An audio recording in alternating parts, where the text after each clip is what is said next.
చేసుకున్నాం.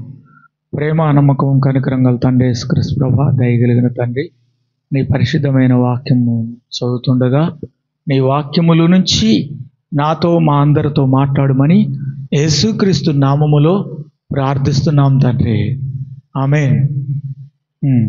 అయితే ఏముంది అక్కడ 12వ వచనములో, వారు చాలా ద్రవ్యమిచ్చి ఏం చేశారు? చాలా ద్రవ్యమిచ్చి వారికి ఆలోచన చేసి, కాబట్టి వారు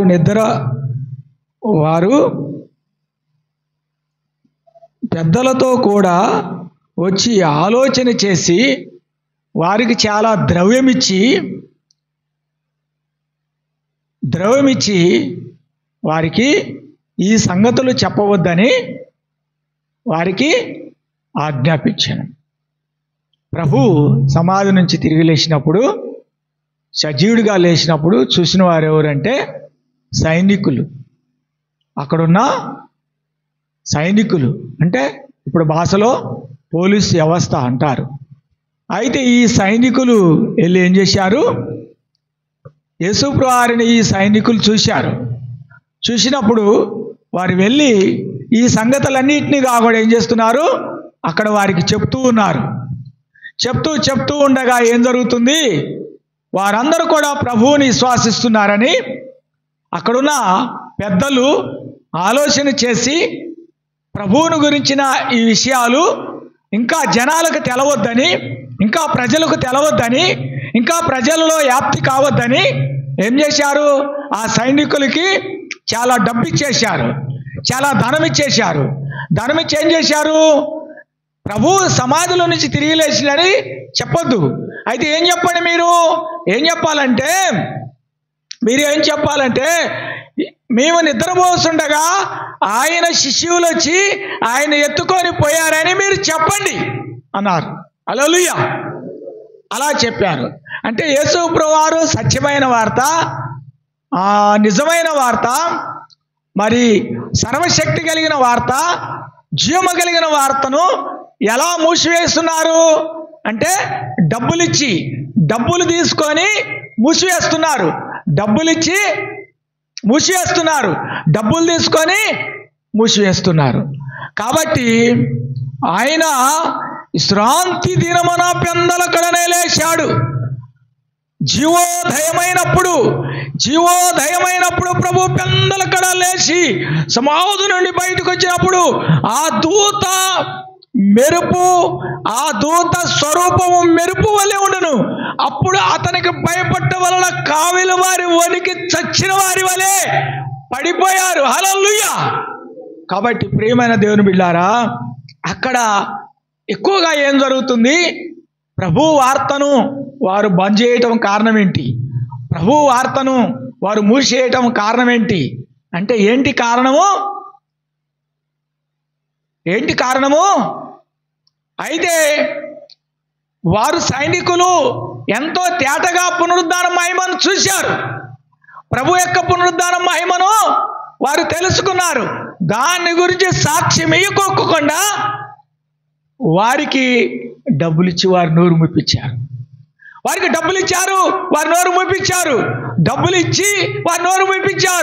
కాబట్టి దేవుని యొక్క వార్తను ఎలా నోరు మూపించారంటే, దేవుని యొక్క మహిమ కలిగిన వార్త సాటకోకుండా, దేవుని యొక్క వార్త ముందుకు పోకోకుండా కారణం ఎవరంటే డబ్బే.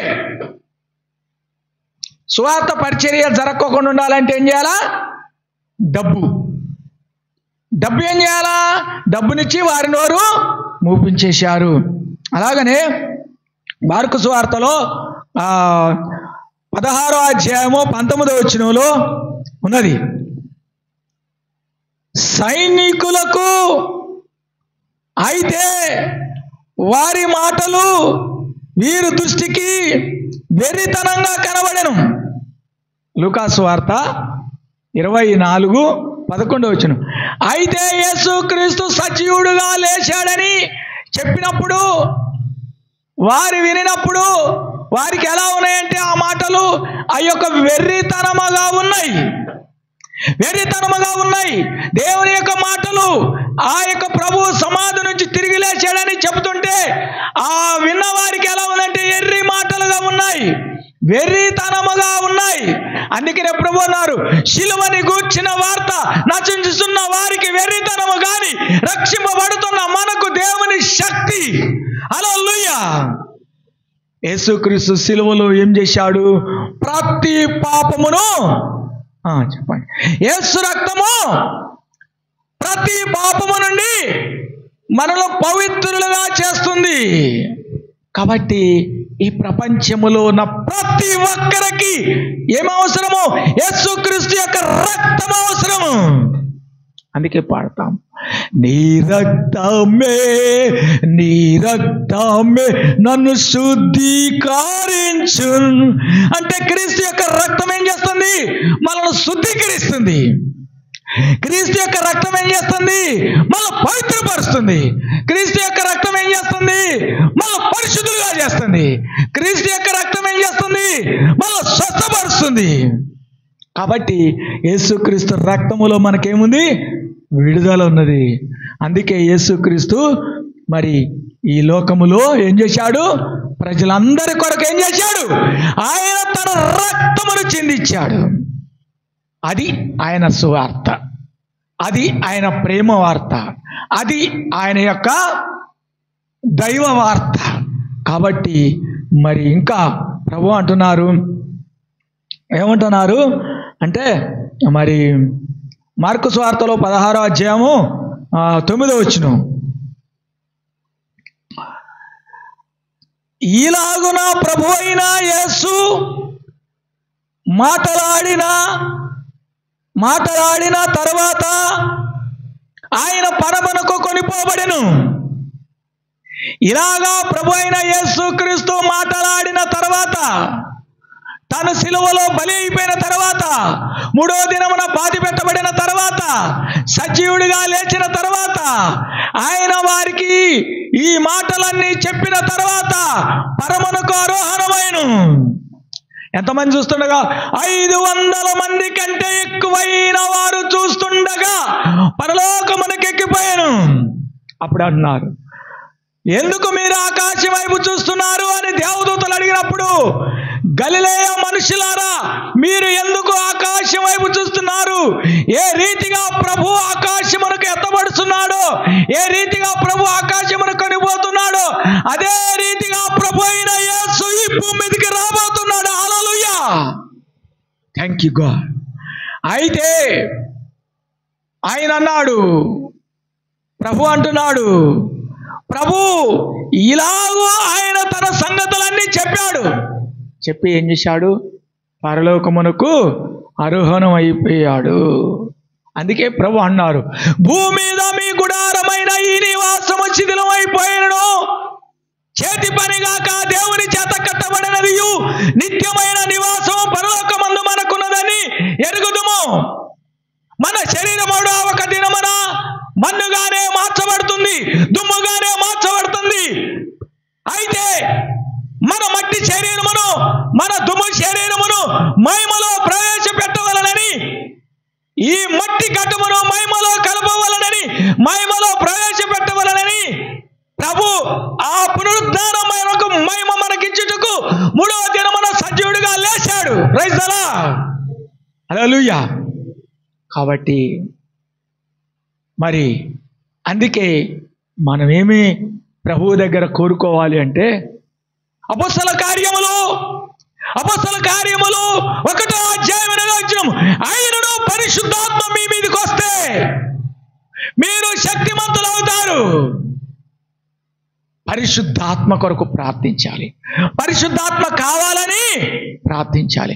పరిశుద్ధాత్మ పూర్వము కావాలని ప్రార్థించాలి. అప్పుడు విశ్వాసించిన వారందరూ కలిసి ఏకముగా కూడి తమ కలిగినంత సముష్టిగా ఉంచుకొని వారి ఒక్కరికొకరు పంచిపెట్టి ఆ పునరుద్ధాన మహిమను సాటడానికి ముందుకొచ్చారు. విశ్వాసి ఏం చేస్తాడు అంటే, ఏ విధమ చేతనైనా నాకు పునరుద్ధరణలోంచి పునరుద్ధానము కలవాలని ఆయన పునరుద్ధాన బలమును ఎరుగని నిమిత్తనప్పుడు ఆయన శ్రమలలో పాలివాడన కావాలని, ఆయన శ్రమలలో పాలిభాగం కావాలని, పునరుద్ధాన మహిమలో భాగం పొందాలని పరిగెత్తాడు. ఆ విధంగా పరిశుద్ధాత్మ పొందిన వ్యక్తి ఆ విధంగా తను ప్రయాణిస్తాడు. కాబట్టి నిర్జీవ క్రియలను విడిచి సజీవమైన సాక్షిగా మారిపోవాలి. సమాధిని కలిసి జయించి తిరిగి లేచిన పునరుద్ధాన మహిమలో పాలిభాగస్తులము కావాలని, పాలిభాగస్తుడు కావాలని నీవు ఆ పునరుద్ధాన మహిమ కొరకు పరిగెత్తాలి.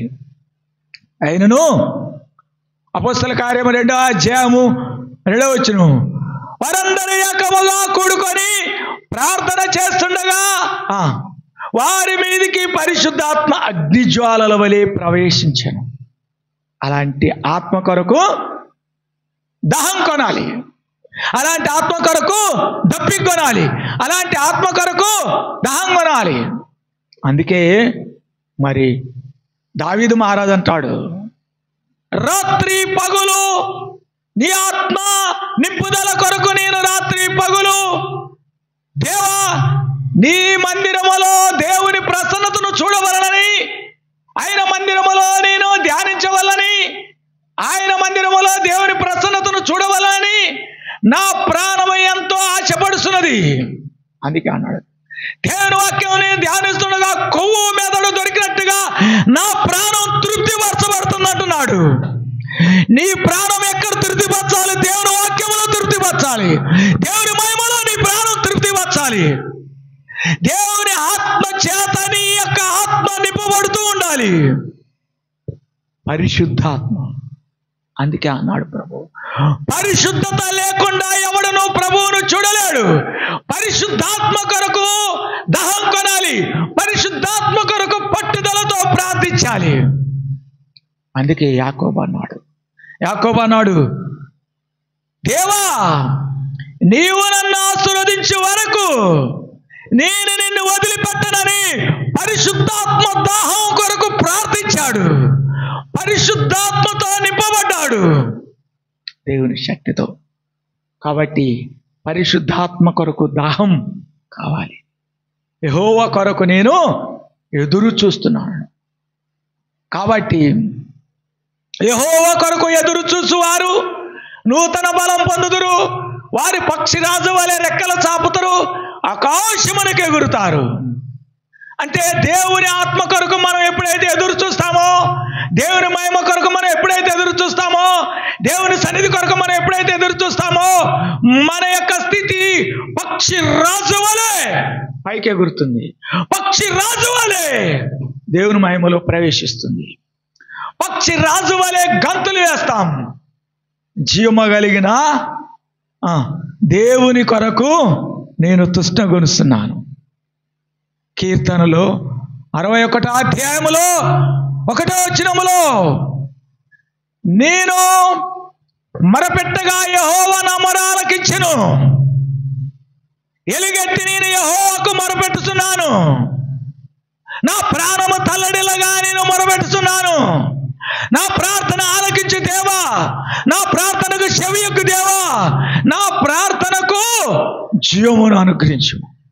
కాబట్టి ప్రతిరోజు కూడా ఏం చేయాలి? మనం ప్రార్థనలో ఎదగాలి, ప్రార్థనాత్మతో నింపబడాలి, ప్రార్థన శక్తితో నింపబడాలి. ఎవడైనా ఆత్మ లేని వాడైతే అతడు నా వాడు కాదు.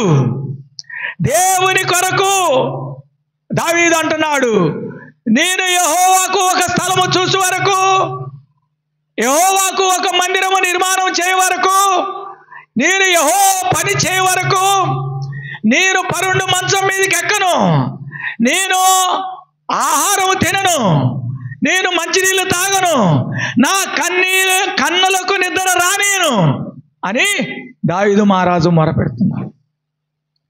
సర్వోన్నతుడైన దేవునికి నేను ఒక మొక్కుబడి చేసుకున్నాను, కాబట్టి నేను నా యొక్క కన్నురెప్పలకు నిద్ర రానేను అంటున్నాడు.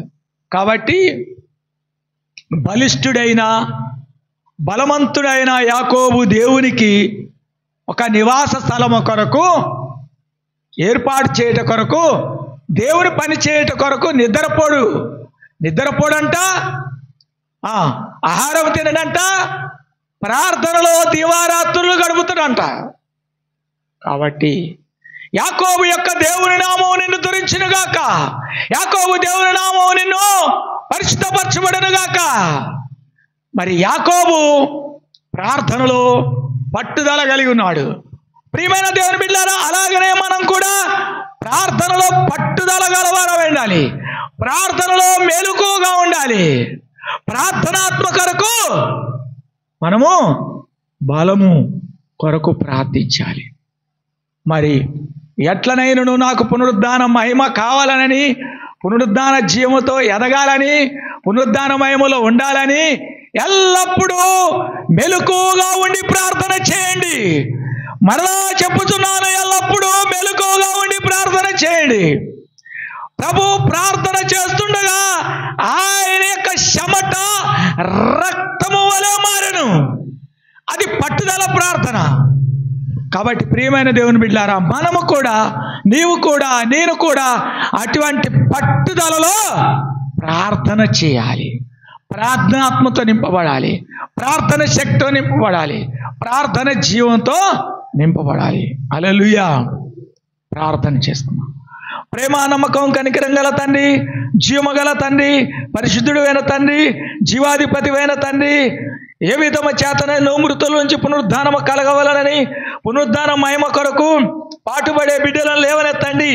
పునరుద్ధాన మహిమ కొరకు, దేవుని ఆత్మ కొరకు ప్రార్థించే బిడ్డలు లేవనెత్తండి. దేవుని ఆత్మతో నింపబడే బిడ్డలు లేవనెత్తండి. దేవుని పని చేసే బిడ్డలు లేవనెత్తండి. దేవుని కొరకు రోషం కలగ బిడ్డలు లేవనెత్తండి.